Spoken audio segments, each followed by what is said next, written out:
Hello everyone, my name is Robert Marta and this is my professional project artifact video. My project title is Creating Relatable Characters that are Memorable. The focus of my project was me learning how to develop fictional characters with the depth needed for readers to relate to them and remember them. I created 2 characters and a short story to show what I learned. The greatest visual of my presentation will be the images you see in your mind as I read selected segments of my short story. Okay, now I'm going to switch to sharing my screen to show you the artifacts.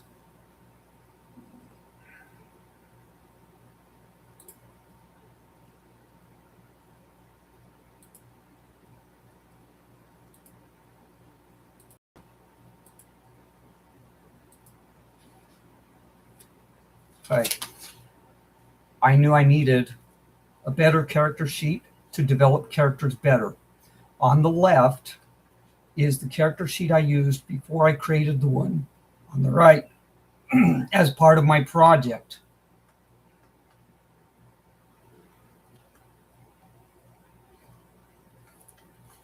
This is an abstract of both, showing the main sections of each.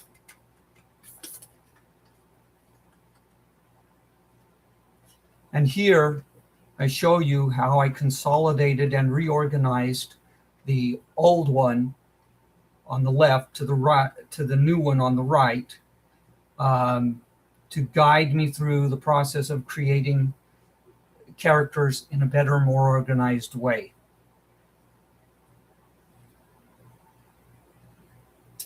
This is Artifact 8.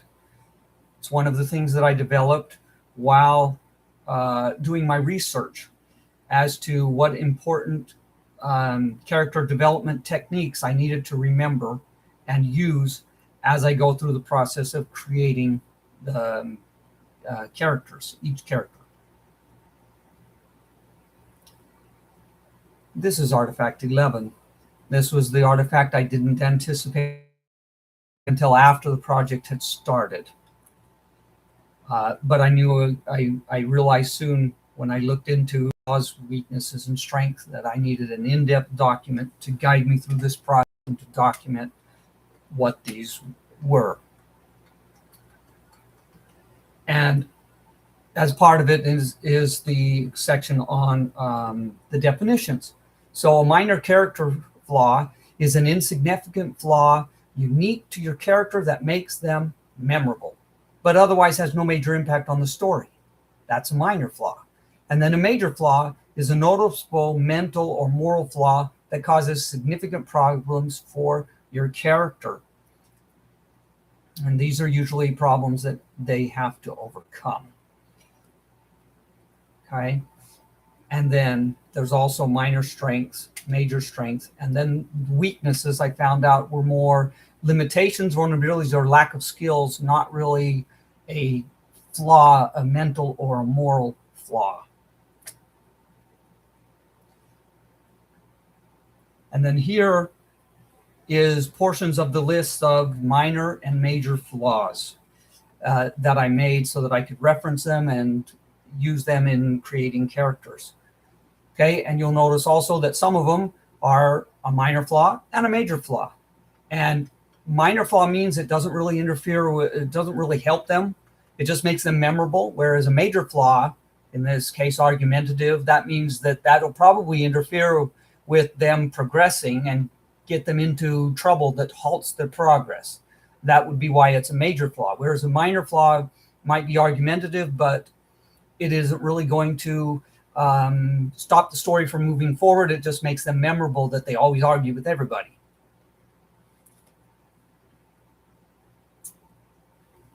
And then we have the short story, the main event, that I created, and I entitled it Surprise Encounter.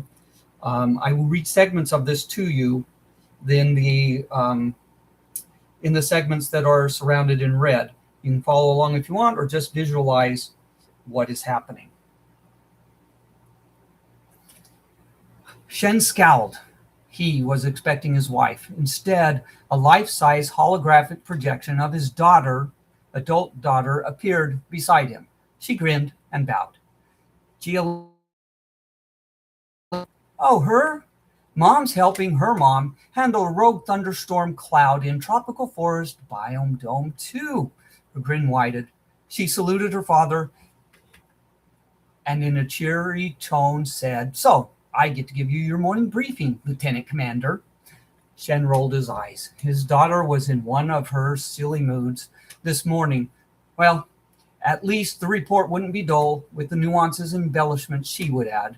He nodded as he finished buttoning the frog buttons on his crimson long-sleeved shirt. Proceed. The report claims it was created today, and that it is Saturday, the 19th of February in the Earth year 2124. We are on the Kohavanian Pulse Gravity Field spaceship Radiant Sapphire, currently in transit space en route to our next stop at Maroshevio. Shen interrupted her while pointing at himself. I know that. Gia Lee cocked her head and smiled. Oh, I know perfectly well that you know all that, but it is included in the report, so therefore it must be important. As I was saying, we will be arriving in the Maroshevio planetary system on the 24th of February. Right. Please skip to the part about the crew.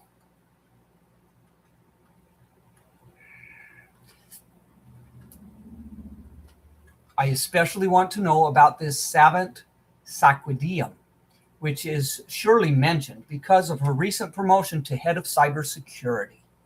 Shen sat down on his four-poster mahogany bed to put on his black shoes. Gia Lee giggled and smiled. You asked for it. That would be me, your reflected opposite in almost every way. Me in a dress, you not. I should think not, Shen grunted, while he took the time to notice what Gia Lee was wearing. Her silver, loose Chinese frog button dress nearly touched the floor. The frog buttons and trim were pink, embroidered on the left side of her dress.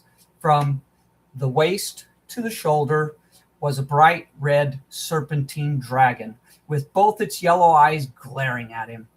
He studied the embroidered dragon, ending with his eyes on the dragon's head at his daughter's chest, with its crest on her shoulder. This was one of her better embroideries. Gia Lee smiled at him, and he knew by her smile and her next words that she had noticed him admiring her embroidered dragon. Me, flaunting my rank and status with flashy designer clothes. You not. The holographic image of Gia Lee walked up to him. He noticed her black hair was done in her usual side bun with an ornate pink stick holding it in place. She scrutinized one side of his shoulder and chest and then the other side before she said, in fact, you aren't wearing any rank insignia at all. Shen quickly looked at the collars of his shirt. He was sure his flat round bronze pin had been there. It wasn't. He stood and went to his ornate mahogany dresser. He noticed Gia Lee's image beside him, shaking her head and tapping her foot. She smirked and held out her hand. Resting in her palm was his rank insignia pin, showing an etched oak tree with a silver serpentine dragon wrapped around its trunk and its one ruby eye seeming to mock him. Tisk, tisk. You left it pinned to my 2-year-old daughter's blouse last night, who happily wandered far with it. I'll bring it to you when we get breakfast. Shen sighed.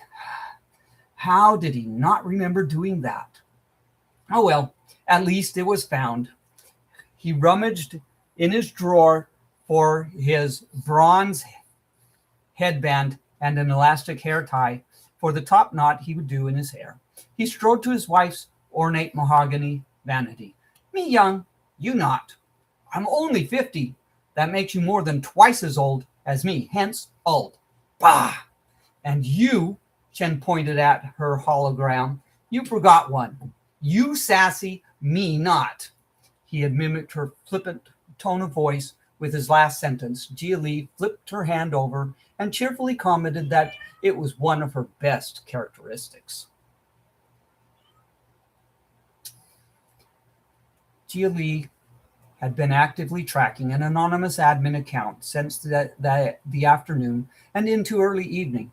She felt she was very close in pinpointing a location on the ship when she heard an alert from her earpiece. It was her computer using her voice to tell her that her father was talking to himself again. Drat. She abandoned her cyber tracking activities, told her assistant she was done for the day, grabbed her tablet, and rushed out the sliding metal doors of cyber security headquarters. While en route to her family's quarters, she pulled up her private security cameras she had placed in common areas in their home and alerted her mom. Her father was in the living room, waving one of his red-handled wooden mallets with a round head around the room. It struck one of the gray stone chimes on the upper rack of his Bianchine, which resonated. "Leave me alone," he yelled in the room. There was no one else she could see in there. Shen bumped into the couch before turning around to face his stone chimes. He stood there, motionless and staring. What was happening to him? This was the 7th incident since she had installed her monitoring system a few months ago. The doors to the living room slid open, and she strode into the room. "Father."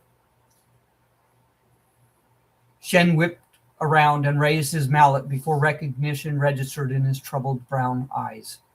He lowered his arm. Jia Li rushed around the couch and hugged her father. "What happened, Father?" "Another hallucination, I think," he said with a sigh, as Jia Li took the mallet from him and set it in the rack beside the stone chimes. He was trembling as Jia Li guided him to the front of the couch where he sat down. Later that evening, Jia Li found her father in their pond room. She recognized the holographic overlay that replaced the walls and ceiling. There were rolling hills all around with flowers and rice paddies. White clouds gently moved across the evening sky. A single yellow sun was close to the horizon. This represented a place just outside Khufu in China, where her father had lived every summer and fall with his grandparents. She walked across the rounded wooden bridge that led to the gazebo in the center of the pond, where her father stood with his back to her and his hands clasped behind him. He was staring at the surface of the pond. She heard the splash of a fish breaking the surface of the pond. One of Father's favorite stone chime songs was playing with a slow, rhythmic echo. Shen was talking. To who? She heard Shen say, "Done. But how will that help?" There was a pause, after which Shen said, "I will give the DNA scans to those who can help." Jia Li put her hand on his left shoulder. He placed his right hand over her hand and his left arm around her waist. He was now looking at the clouds and seemed to be speaking to something there. "Don't go. She can't see you." Jia Li felt tears roll down her cheeks. Her father was losing it. Her voice trembled. "Not another one." Shen's head leaned over and touched her. Softly he said, "Not this time." Then he again projected his voice louder and across the room. "I can't help you if people think I'm crazy. Please speak to my daughter so she will know I'm speaking to you." Jia Li moved her hand from her father's shoulder and put her right arm around his waist. There was another pause. The pauses seemed to be more than usual for her father, as if he were listening to someone. Then he asked, "Do you know Dr. Alessandra Relampago?" That was a weird question. Of course she knew her. That doctor had a second seizure yesterday and was seeing and hearing all kinds of things now. Completely delusional. Was her father going to end up like her? Jia Li was about to answer when her father spoke again. "And what does my my daughter feel about me right now? Great fear washed over Gia Lee. She knew the fear was not hers, but still felt the desire to run. She tried to move, but her father held her tight, as if he had anticipated her action. She looked into his eyes as he smiled. Did he feel any of this fear? He didn't look afraid. This fear must belong to someone else. It was a fear of being discovered, also a fear of punishment by others not on this ship. What others? How could she perceive and feel so much? She searched the room for the fear's source. A hint of relief crept upon her as some of the fear ebbed away. Then a ripple of curiosity and wonder mixed with her own. How? Some panic came to her. Was she imagining this? Would she go crazy like her father seemed to be? Most of the fear was in peace, and her panic subsided as she perceived the first sound in her right ear that gave her hope. She and her father were not quite losing it. She heard a voice, a low voice she had never heard before. It was male, but seemed to have a slight echo. Gia Lee. We are the microscopic aliens your father reported the day the spaceship left Earth 25 years ago. He is not hearing and seeing things right now. Her eyes widened. She didn't know what to say. She was never quite sure what to think about that story from 3 years before she was born. Wait, were they responsible for what happened to him earlier? She had to know. Did you speak to him earlier today? No, that was not us. That was symptoms of neurological degradation. A deep feeling of sadness overshadowed her. Their sadness for her father's condition seemed also to include themselves and mixed with her sadness for her father. Gia Lee closed her eyes. The brief hope she had felt that all of those previous episodes were caused by these aliens gone with those soft, echoing words. Her father moved to face her and held both her hands in his. She saw a tear escape his eye. He nodded his head, confirming to her that he too had heard those last words the aliens spoke. There was no smile on his face now. He mumbled, "If only it were so simple. We go now. Please help us."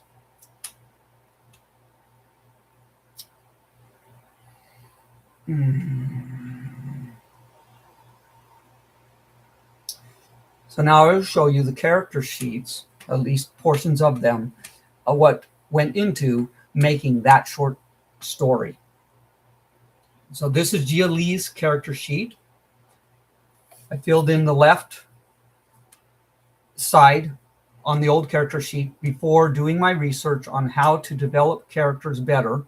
And on the right is the same character on the new character sheet that I made using the details that I learned. And then I had to fill in those new details.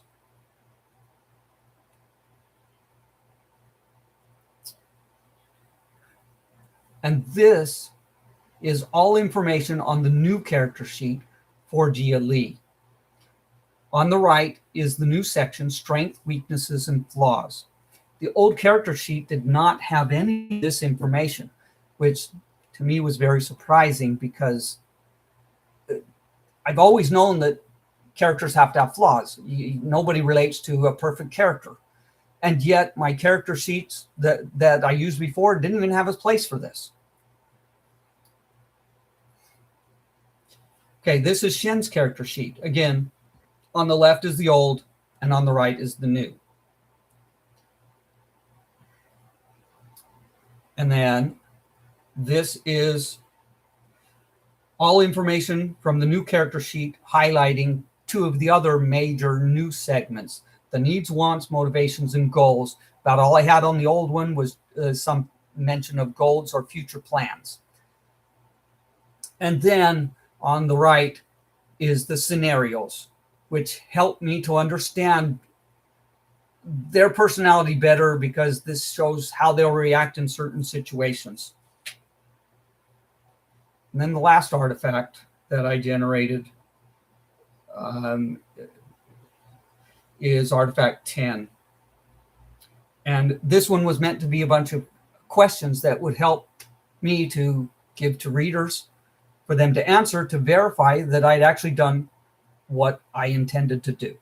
From asking Lim those questions, I found out that these questions aren't quite the right questions, but at least in relation to the answers he gave, he remembered a good amount of what I intended to be remembered from this short segment stories. So basically that is all I intended to show. Hopefully it wasn't too boring. And I'm going to end the live stream.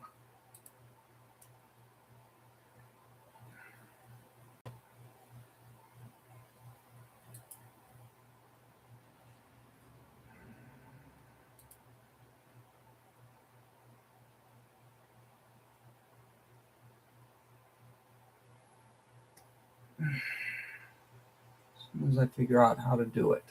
End stream.